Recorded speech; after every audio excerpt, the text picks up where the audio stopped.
Hey mga ka-trip, what's up, welcome back to my channel. At ito na naman po ang inyong Kuya Rans. Welcome to Ransen TV. And hoping sa mga oras na to ay nasa maayos kayong kalagayan. So once again, meron na naman tayong papasyalan at pupuntahan. Minsan na natin ito napuntahan mga ka-trip. May nag-comment lang sa akin na bisitahin ko ulit itong Asiana City. At gusto nilang makita ko anong latest development dahil na-picture na rin na natin to sa vlog na to mga katrip. Itong Asiana City is located in Parañaque at malapit lang po ito sa May Baclaran at malapit din sa MOA. So ano nga ba meron dito sa Asiana City? Ito yung napakagandang city, is a kind of township na napakalinis, maganda ang ambience sa kapaligiran, and of course walang mga nakasulputan ng mga spaghetti wires. Kung mapapansin ninyo, napakalinis. So let's get it on. Pero bago po yan, kung bago ka pala sa channel ko, so please subscribe na. I-click mo yung bell na yan para ma-notify ka ni YouTube sa mga latest video vlog na pinopost ko. Paki-like, share, comment lang at supportahan ang mga ganitong content na nagbibigay saya, hatid, educational at iba pa para mag-enjoy kayo mga katrip. So tara, pasyalan natin. Pero bago po yan, intro muna tayo.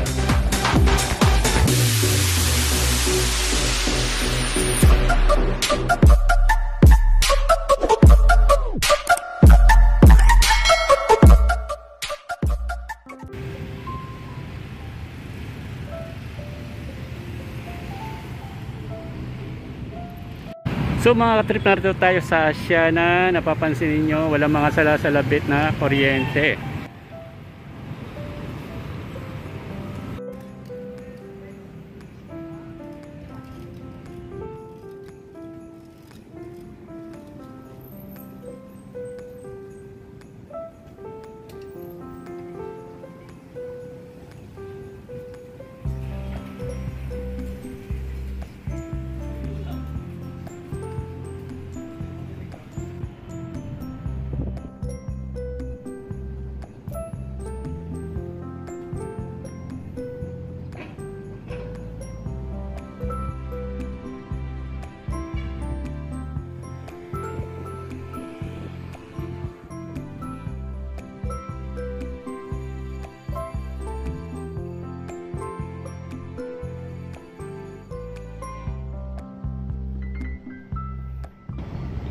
Yung nakikita yung landmark ay nasa Ayala Mall po yan, Ayala Mall, Manila Bay.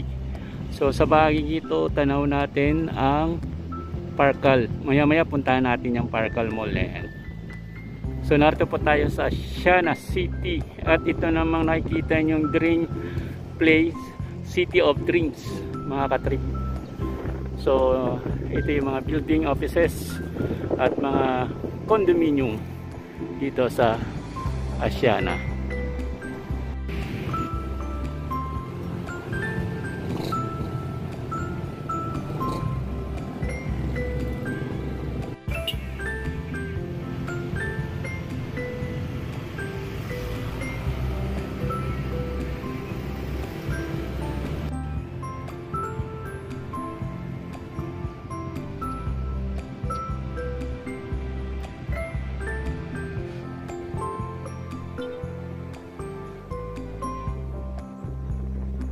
A few moments later.